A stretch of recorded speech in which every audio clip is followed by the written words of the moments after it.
중에서는 제일 빠르게 두고 있는 게 우리 투자 자산인데, 자, 이 투자 자산의 종류를 가지고 보면, 자, 첫 번째 위에 장기 금융 상품이라고 적혀 있죠. 자, 우리 과거에 유동 자산에서 당좌 자산을 하고, 그리고 단기 투자 자산을 이렇게 볼 때가 있었어요. 이때 우리가 정기예금이다 혹은 정기적금이다라는 이런 계정 과목들이 있었죠. 그럼 지금 이 계정 과목들은 유동자산으로 분류되고 있는 거예요. 유동자산으로. 근데 정기예금하고 정기적금이 뭐 만기가 1년짜리나 내년에 되는 것만 있는 게 아니겠죠. 2년이나 3년 되는 게 있다는 거예요. 그렇다면 우리는 비유동자산인 투자자산으로 분류할 건데, 이때는 우리 시험에서는 주로 장기성 예금이라는 이런 계정 과목을 만들었었어요. 기본적으로 우리 컴퓨터에 들어가 있는 이 두 계정 과목은 당좌자산으로 분류되는 것만 들어가 있고, 그럼 투자자산이라면 장기성 예금이라는 우리 계정 과목을 가지고 만들었을 거예요. 그래서 정기예금 가입했는데 만기가 2년이나 3년짜리다. 그러면 이 계정 과목을 찾는 거예요. 자, 다음, 자, 우리 당좌 거래 이야기를 할 때, 당좌 예금 계정 과목 할 때 당좌 차월 이야기했던 거 기억나시나요? 당좌 차월 마이너스 통장의 성격이었죠. 그럼 당좌 차월 마이너스 통장의 성격을 우리가 은행에서 그냥 만들어 줄 거냐라는 거예요. 은행은 그냥 마이너스 통장을 만들어 주진 않겠죠. 왜냐면 우리는 사람이라는 담보의 조건도 있어요. 하다못해 그 돈 못 갚으면 일이라도 시킬 수가 있죠. 그런데 법이인격체라는 법인은 돈 안 갚으면 답이 없어요. 그렇기 때문에 이제 마이너스 성격의 통장을 이제 발행을 해줄 때는 담보를 제공을 하거나 아니면 당좌 거래 개설 보증금이라는 걸 우리가 걸게 돼요. 그럼 이 당좌 거래 개설 보증금을 우리가 예를 들어 보통 예금에서 이체하였다라고 문제가 나오면, 자, 이건 자, 대변에는 보통 예금에서 돈이 빠져나갈 거고, 나중에 회사 가시면 대략적으로 한 500 정도 걸 거예요. 그럼 차변에는 이 당좌 거래 개설 보증금을 칭하는 계정 과목이 특정 현금과 예금이라는 계정 과목을 쓰게 돼요. 특정 현금과 예금이라는 계정 과목은 얘는 이 계정 과목은 사용에 제한 있는 거치성 예금들을 일컫는 계정 과목이에요. 우리가 사용에 제한 있는 거치성 예금, 일명 보증금 같은 거죠. 내가 마음대로 못 쓰는 것들, 그런 것들을 우리가 특정 현금과 예금이라고 해요. 그럼 당좌 거래 개설 보증금도 사용에 제한이 있는 거치성 예금이죠. 그래서 우리는 특정 현금과 예금이라는 계정 과목 쓰는데, 지금 이거 내 돈이죠. 내 돈인데 은행에 보증금 맡겨둔 거잖아요. 그래서 이 계정 과목도 거래처를 꼭 써야 되는 계정 과목이에요. 이 계정 과목도 일단 시험에서 이 계정 과목을 물어보는 문제는 정말 상황을 물어보는 게 아니라 계정 과목 알고 있니라는 질문이에요. 일반적으로 우리 계정 과목들을 보면 계정 과목을 유출을 할 수가 좀 있는 성격이었죠. 비슷한 글자 치면 컴퓨터에서 찾을 수도 있었어요. 그런데 지금 얘는 아예 생뚱맞죠. 그래서 거래처 물어보는 우리 문제로서 계정 과목 물어보는 문제로서 등장을 하는데, 얘를 찾아도 거래처 안 써가지고 또 틀리시는 분이 있으니까 당좌 거래처의 보증금 그런 보증금이니까 거래처는 쓰겠다 생각하고 문제는 이렇게 적혀 있을 거니까 그럼 여러분은 분개할 때 특정연금과 예금이라고 정확하게 찾으시면 될 것 같아요.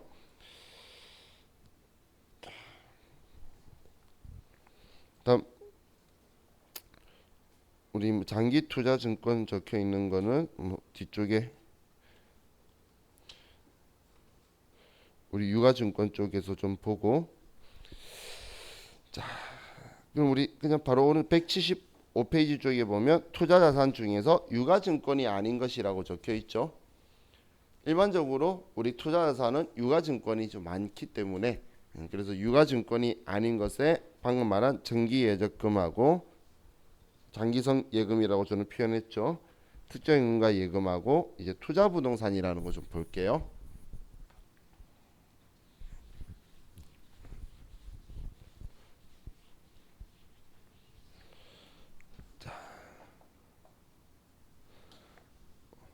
우리 회사가 영업활동에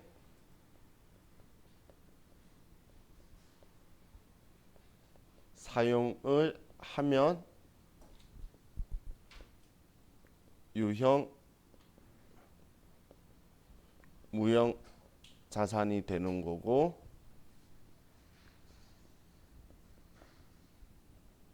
영업활동에 사용을 하지 않으면 투자자산이 되는 거예요. 우리가 자산 가지고 있는데 우리 영업활동에 쓰고 있다는 건 우리 회사에 사용을 하거나 사용할 목적으로 취득 또는 보유를 하고 있다는 거예요.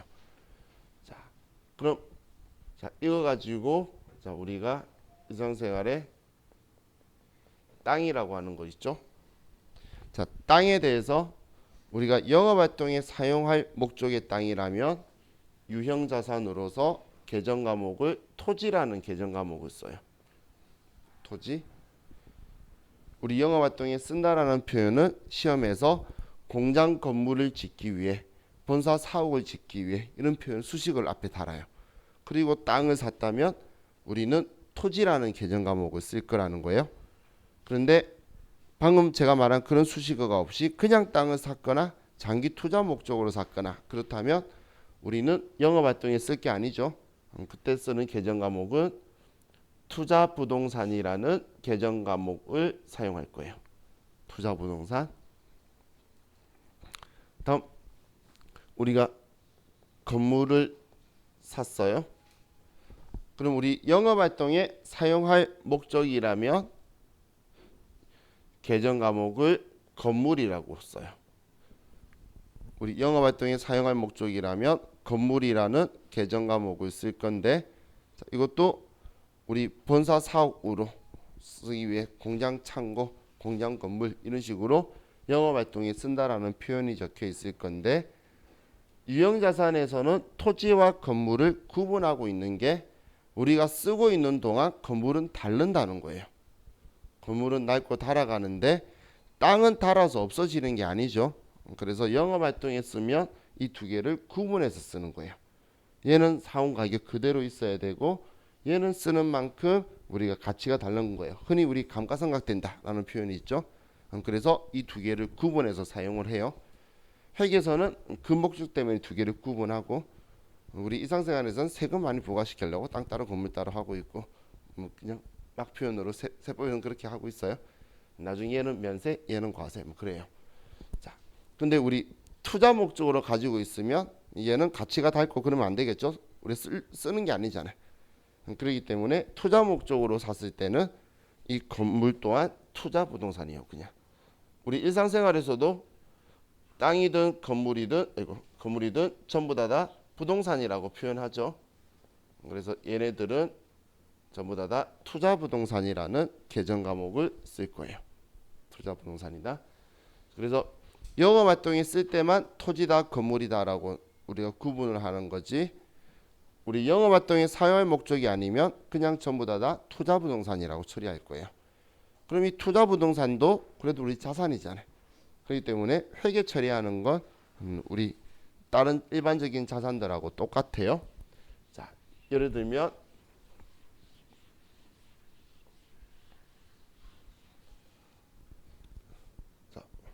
우리가 장기 투자 목적으로 토지 3천만 원, 건물 2천만 원 이걸 사면서 취득세 100만 원, 중개 수수료 100만 원 이렇게 다 현금으로 지급했다라고 볼게요. 자, 그럼 이런 상황에서 자, 우리는 장기 투자 목적으로 토지나 건물을 샀다면 얘네는 구분 없이 땅이든 건물이든 전부 다 투자 부동산이라 쓸 거예요. 그럼 3천만 원도 투자 부동산, 2천만 원도 투자 부동산. 그럼 취득세를 보면 이 취득세도 이 투자 부동산을 취득하면서 들어간 부대 비용이죠. 그래서 이 취득세도 투자 부동산이랑 같이 처리할 거예요. 나중에 팔았을 때 이 돈까지 뽑아야지 내가 본전일 거잖아요. 그죠? 또 중개 수수료도 우리는 얘 취득했기 때문에 들어갔지. 이제 땅이나 건물 안 샀으면 중개 수수료가 안 들어가겠죠. 그래서 취득 시 부대 비용은 전부 다 원가에 포함시키니까 자, 우리는 차변에 투자 부동산 5,200만 원 대변에 5,200만 원이다라고 이렇게 쓸 거예요.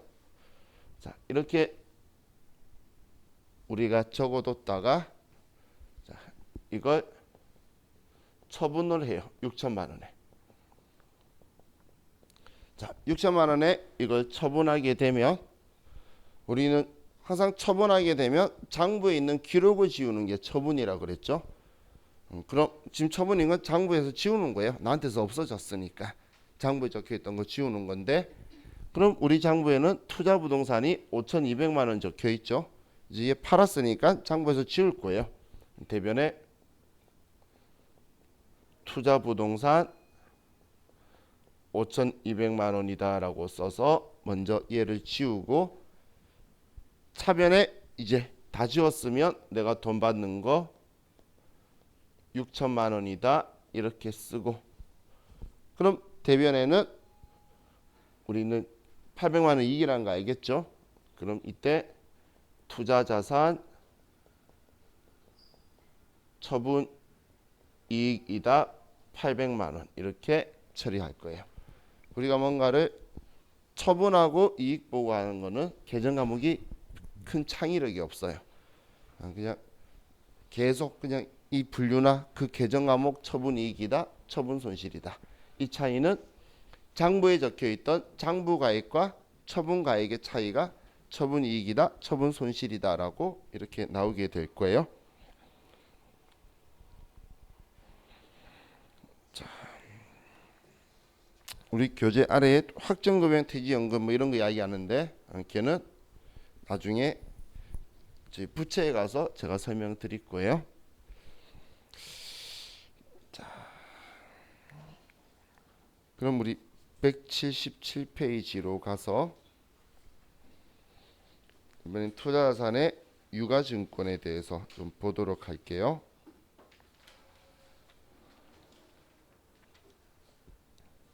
자, 저와 같이 유가증권이라는 표현은 단기매매 증권을 이야기하면서 한번 보긴 했었죠.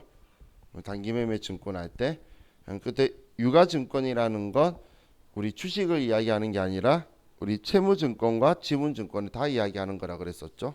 기억나시나요?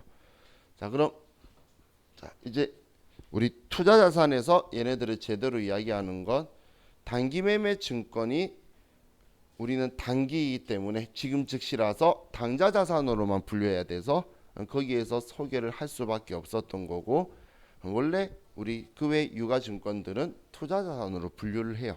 그래서 여기서 설명하는 게 맞는데 단기매매 증권은 여기로 분류가 안 되기 때문에 걔만 가지고 따로 그쪽에서 설명했던 거예요.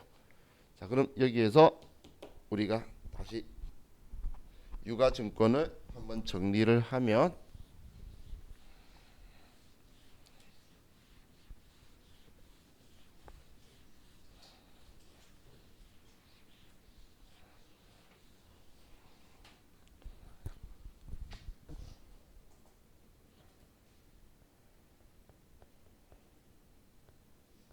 자, 이 유가증권이라는 건 두 분류로 채무증권과 지분증권을 우리가 유가증권이라고 하고, 이 채무증권은 우리가 흔히 말하는 채권들이 있죠. 그리고 지분증권은 주식을 이야기하는 거예요. 주식을. 자, 그럼 이 유가증권을 우리가 전에도 말했지만 공부하는 이유는 우리 회사가 채권이나 주식을 취득했을 때에 우리가 이걸 취득한 목적이 무엇이며 이 유가증권의 상태가 어떠냐에 따라서 계정 과목을 선택해 줘야 돼요. 자, 그럼 우리가 처음 공부했던 단기매매증권이라는 계정 과목을 먼저 보면,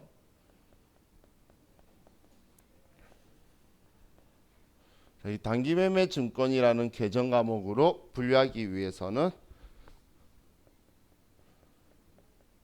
단기 보유 목적이 있어야 되고, 시세 차익의 목적이 있어야 되고, 그리고 이 유가증권의 시장성이 있어야지 단기매매증권으로 분류할 수가 있었죠.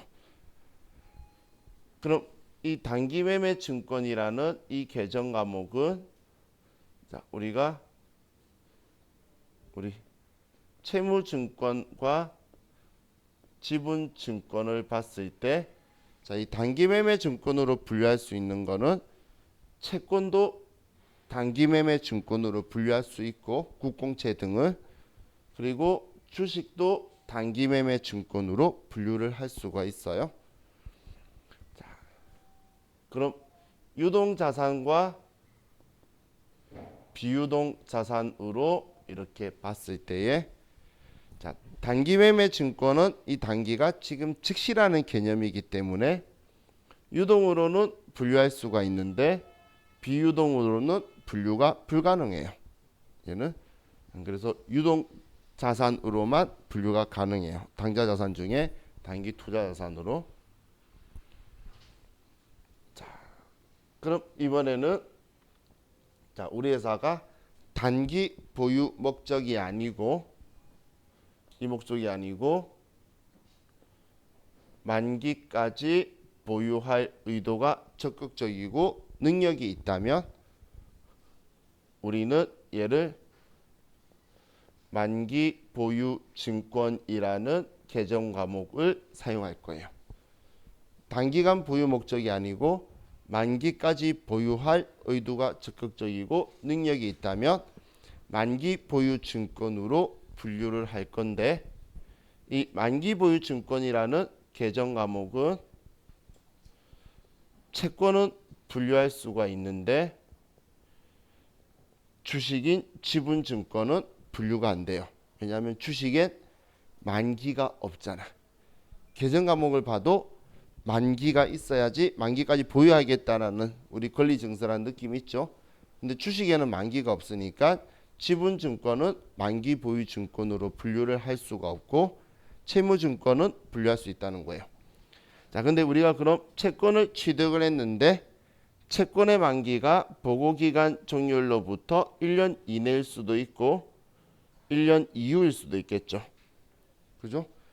우리가 그 발행되는 채권을 사면 3년에서 아니면 5, 6년이 돼요.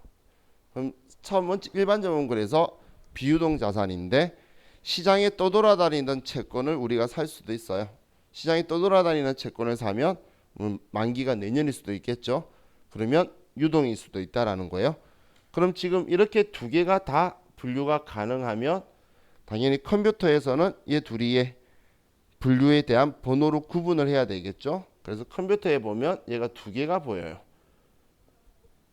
이렇게 두 번호가 있는데, 그럼 여러분들도 컴퓨터에 우리 전에 재무상태표 작성할 때 F2번 누르면 계정 과목 치면 나오죠.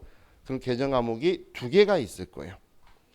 그럼 두 개가 있으면 여러분들이 두 개 중에 선택을 해 주셔야 되는데, 일반적으로는 발행하는 채권을 사요.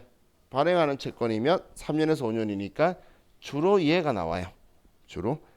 그럼 지금 여러분들이 두 개가 나왔는데 마음 급하게 엔터를 빡 치면 안 돼요. 두 개 보이면 모르겠으면 두 번째 거 알고 하면 더 좋고. 그래서 실기에서 계정 과목이 두 개 보이는 이유는 위에 거는 유동자산, 아래 거는 우리 투자자산으로 해서 우리 두 개가 나눠져 있게 두 개가 보인다라고 생각하시면 돼요. 다음 우리 회사가 시세 차익 목적이 아니고 어느 특정 기업의 영향력을 행사하기 위해서 우리가 유가증권을 취득했다면 그러면 지분법 적용 투자 주식이라는 계정 과목을 사용할 거고 이 지분법 적용 투자 주식은 우리 계정 과목 성격에서도 보이다시피 영향력을 행사하려고 그러면 돈 빌려주고는 영향력 행사할 수 없어요. 그렇기 때문에 그 회사에 주권이 있어야 돼서 채무증권은 얘는 분류할 수가 없고 지분증권만 우리 지분법 적용 투자주식으로 분류할 수가 있어요. 자, 이 지분법 적용 투자주식은 우리가 뒤늦게 만든 계정 과목이라서 우리 회계 기준에서 우리 6장 유가증권이 아니고 8장이 들어가 있어요. 그러면서 처음부터 얘는 투자자산으로 분류하래. 그래서 얘는 비유동 자산으로만 분류가 가능해요. 투자자산으로 분류하라고 기준서에서 명시를 하고 있기 때문에. 자, 그럼 마지막으로 우리가 단기매매 증권, 만기 보유 증권, 지분법 적용한 투자 주식 이 세 개로 분류 못하는 우리 지금 이 세 개가 전부 다 분류 못하는 그 외 사유 뭔지 모르겠다 그런 거인 경우 이때 우리가 선택하는 계정 과목이 매도 가능 증권이에요. 매도 가능 증권. 그럼 이 매도 가능 증권이라는 이 계정 과목은 이것도 아니고 저것도 아닌 거를 전부 다 모아두는 성격의 계정 과목이기 때문에 채무증권도 분류할 수 있고 지분증권도 우리는 매도 가능 증권으로 분류할 수 있어요. 채권도 매도 가능 증권 써도 되고 주식도 써도 된다는 이야기예요. 그럼 얘는 이것도 아니고 저것도 아닌 애니까 유동자산도 매도 가능 증권이 되고 비유동자산도 매도 가능 증권이 돼요. 그럼 매도 가능 증권은 그냥 뭐든지 다 되죠. 그래서 우리 실무에 가면 제일 많이 쓰는 계정 과목이 매도 가능 증권이고 쓰면 안 되는 계정 과목이 단기 매매 증권이에요. 근데 우리 시험 목적으로는 단기 매매 증권이 회계 1급에서 제일 좋아하는 메인이고 그리고 세무 2급에서 좋아하는 메인이 매도 가능 증권이다라고 보시면 돼요. 자, 그럼 이 매도 가능 증권도 유동 자산으로도 분류되고 비유동 자산으로도 분류되기 때문에 우리 실기에서 계정 과목이 두 개 있어요. 그럼 두 개가 있는데 우리는 언제 될지 모르면 전부 다 비유동으로 보내죠. 그래서 단기 보유라는 특별한 표현이 없으면 비유동으로 분류를 해야 돼요. 단기 보유 목적이라는 특별한 명시가 없으면 매도 가능 증권은 비유동으로 분류를 해야 돼요. 자, 그럼 지금 우리 어제 매입 환출 및 애누리, 매입 할인, 매출 환인 및 애누리 그리고 매출 할인 이 계정 과목 쓸 때 우리 두 개가 있을 거다라고 제가 표현했었죠. 그럼 두 개가 있는데 내가 지금 뭘 선택해야 하는지 모르겠으면 몇 번째 거 쓰라 그랬죠? 두 번째 거 쓰는 게 좋다라고 했죠. 원재료가 번호 아래 번호고 제품 매출도 아래 번호니까. 그럼 지금 여기에서도 만기 보유 증권도 우리가 시장에 떠돌아다니는 내년 만기 거 샀다라는 특별한 경우를 제외하고는 발행하는 거 사게 되면 다 3년 5년이라서 투자 자산이에요. 그러면 얘도 두 번째 거 선택하는 게 나한테는 유리해요. 지금까지 시험은 모두 다 100%두 번째 거였어요. 얘도 매도 가능 증권도 단기 보유 목적이라는 특별한 말을 하지 않으면 우리는 비유동 자산으로 분류해야 돼요.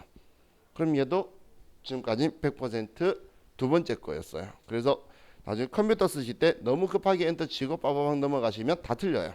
지금 제가 두 개 있다라고 말한 건 엔터 치면 제일 위에 있는 계정 과목이 선택이 될 거니까 전부 다 유동으로 분류되거나 딴 계정 과목 쓰니까 오답 처리가 되겠죠. 그래서 하실 때는 계정 과목을 잘 보고 쓰셔야 돼요. 자, 그럼 이제 이렇게 우리가 유가증권을 취득해서 뒀는데 우리 회사가 이 유가증권을 보유하고 있다가 보유 목적이 바뀌거나 아니면 이 유가증권의 상태가 변경될 수가 있겠죠. 그런 경우에 우리는 이 유가증권에 대해서 재분류라는 걸 해야 돼요. 자, 유가증권의 이제 재분류를 좀 보면, 자, 우리 회사가 지역개발 채권을 샀는데 사서 단기매매 증권으로 분류를 했어요. 단기매매 증권으로 분류했는데 우리가 어디 회사의 조달청에서 입찰을 해야 돼서 우리 이 유가증권을 괜히 싸게 팔고 다시 사는 건 의미가 없으니까 그냥 얘를 만기까지 보유하고로 우리 회사의 목적이 바뀌었다면 만기 보유 증권은 단기 매매 증권은 만기 보유 증권으로 재분류가 돼요. 재분류라는 건 계정 과목 이름 바꾼다는 이야기예요. 그럼 또 우리 회사가 단기 매매 증권으로 분류했는데, 자, 우리가 그 외감법이라는 게 있어요. 외부 감사에 관한 법률이라고 해서 우리가 연 매출액 70억 이상 회사들은 외감법에 의해서 감사를 받아요. 그럼 우리 회사가 법인이 유가증권을 가지고 있으면 그러면 그 유가증권의 지분율을 따질 거예요. 근데 그 지분율이 예를 들어 20% 이상이 넘어가게 되면 막대한 영향력을 끼치는 걸로 되기 때문에 우리 회사 의도와 상관없이 지분법 적용 투자주식으로 계정 과목 이름을 바꿔버릴 거예요. 또 우리 회사가 단기매매 증권으로 분류하고 있는데, 자, 이 회사가 상장을 폐지해 버리는 거예요. 우리 지금 현재 외환은행처럼 외환은행이 하나은행에서 외환은행 인수하면서 처음 한 게 외환은행 상장 폐지해 버렸죠. 옛날 론스터 사건 또 안 일어나게. 그래서 그런 경우에 우리는 시장성이 없으면 단기매매 증권 못 두겠죠. 그럼 시장성 없어지면 이거를 매도 가능 증권으로 재분류할 거예요. 지금 제가 이야기하는 단기매매 증권이 시장성 상실하면 매도 가능 증권으로 재분류한다는 이런 문제 보기는 지금까지 몇십 번 나왔어요. 그래서 틀린 걸로 만기 보유 증권, 매도 가능 증권 중에 하나로 분류한다. 뭐 이런 이상한 게 막 나와요. 그럼 다 틀린 거예요. 자, 다음. 그런데 자, 얘네들 보면,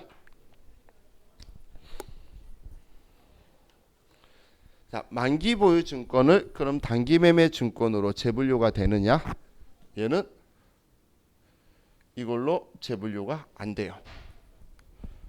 또 지분법 적용 투자 주식도 단기 매매 증권으로 재분류가 안 돼요. 또 매도 가능 증권도 단기 매매 증권으로 재분류가 안 돼요. 왜 이것들은 재분류가 안 되냐면 단기 매매 증권이라는 이 계정 과목은 지금 즉시 매각하겠다는 이야기죠. 그럼 지금 즉시 매각할 유가증권이면 만기 보유 증권이면 지금 즉시 만기 보유 증권을 팔면 되지 왜 얘로 이름을 바꿔서 파냐 그거예요. 쓸데없는 짓이죠. 왜냐면 재분류할 때 들어가는 비용과 그 평가를 해서 넘겨야 되는데 그런 쓸데없는 짓 하지 말라는 거예요. 그래서 지분법 적용 투자 주식이든 만기 보유 증권이든 매도 가능 증권이든 지금 즉시 팔 거면 그냥 얘를 치우고 팔면 되는 건데 왜 이름을 단기 매매 증권 바꾸고 가려고 그러니 그러지 말라 그 이야기예요. 또 만기 보유 증권과 지분법 적용 투자 주식을 보면 만기 보유 증권은 만기가 있어서 채권이고 지분법 적용 투자 주식은 영향력 행사해야 되니까 주식이죠. 얘 둘이는 성격이 아예 다른 애예요. 그렇기 때문에 얘 둘이는 재분류가 당연히 불가능한 애겠죠. 얘는 채권이고 얘는 주식이에요. 그렇기 때문에 재분류가 자체적으로 아예 그냥 원천적으로 불가능한 분류다라고 두 개는 보시면 돼요. 그럼 이 매도 가능 증권은 이것도 아니고 저것도 아닌 거 다 모아두고 있다라고 했죠. 그렇기 때문에 매도 가능 증권하고 만기 보유 증권은 자유롭게 오갈 수 있고 지분법 적용 투자 주식과 매도 가능 증권도 얘 둘은 서로 자유롭게 오갈 수가 있어요. 자, 지금 제가 설명했던 걸 나중에 복습하실 때 곰곰이 읽어 보시면서 제가 이렇게 설명을 했어요. 단기 매매 증권은 채권도 분류할 수 있고 지분도 분류할 수 있다. 근데 적을 때 제가 왜 채무증권, 지분증권 적었냐면 시험에는 저 표현을 쓸 거예요. 그리고 단기매매 증권은 유동자산으로 분류하고 비유동자산으로는 분류할 수 없다. 또 만기보유증권은 채무증권만 되고 지분증권은 안 된다. 근데 유동자산, 비유동자산 두 개가 있다. 이건 실기 때문에 제가 설명해 드린 거고, 지분법 적용 투자주식은 우리 주식만 가능하고 비유동자산만 가능하다. 투자자산만 분류하라고 적혀 있는 거고, 매도가능증권은 채무증권, 지분증권 전부 다 되고 유동, 비유동도 전부 다 된다. 시기 목적으로 일반적으로 단기보유 목적이라는 표현 없으면 우리 투자자산인 178번 선택을 해줘야 될 거다. 그리고 우리 재분류가 단기매매 증권은 아래쪽에 있는 모든 계정 과목으로 재분류가 되는데 얘네들은 단기매매 증권으로 재분류할 수가 없다. 그리고 만기보유 증권과 지분법 적용 투자 주식은 서로 성격이 채권과 주식의 차이니까 재분류가 안 되더라. 그럼 매도 가능 증권은 전부 다 되더라. 이걸 이제 기억하시면 여러분들이 이론 시험에 유관증권에 대해서 문제가 나와요. 그러면 거기에 우리 전체적인 투자자산의 유관증권 챕터의 문제는 푸실 수 있을 거니까 이거 가지고 기억하시면 돼요. 자, 이번 시간 여기까지 하고 쉬었다가 또 유가증권 조금 더 볼게요. 쉬었다 합시다.